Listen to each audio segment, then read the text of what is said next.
Iyon, no? Papalit tayo ng compressor ngayon, guys. Anong unit to, bay? Coppel. Coppel na non-inverter. Ang compressor nito, pagka pinapaandar, pumapalo na ng 12 point something. 13 ampere.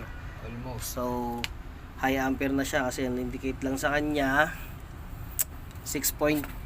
6.6. Papalit natin yung compressor. 6.6 and 6.6. Yan. Balikan ko kayo kapag napalitan na natin. Sira na. Pag sira na ulit. Kalasin ko muna yung compressor. Tayo sa ngayon sa Grass Residence. Yan si Sir. Sir. Sir Pogi. Pagka gusto nyo ng mga guesting, sabihan nyo lang to kay Sir. Guys, pa ng project. Yun, no? Ha? May mga Alright. event kayo.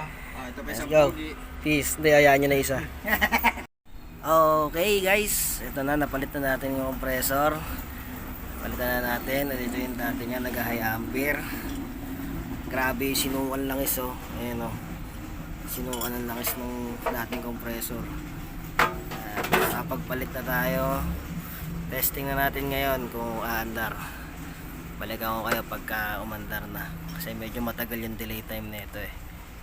Okay. Bye-bye.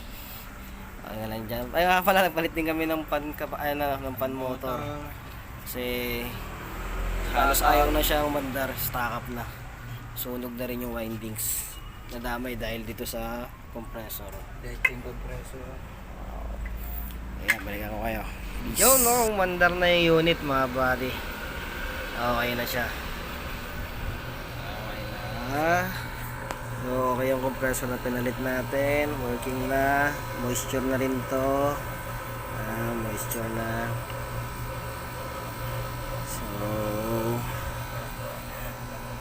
yung issue niya, fan motor, mga outdoor, nadamay na lang dahil sa compressor. Ayan, ito yung luma. Tapos ito yung sinuwang langis. Nalinisin na lang namin yan. Pero ngayon okay na, working na.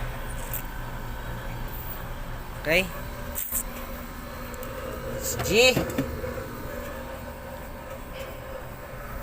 Problemado na, oh. Pagod yarn. Wow, naman yung naka-NMAX, oh.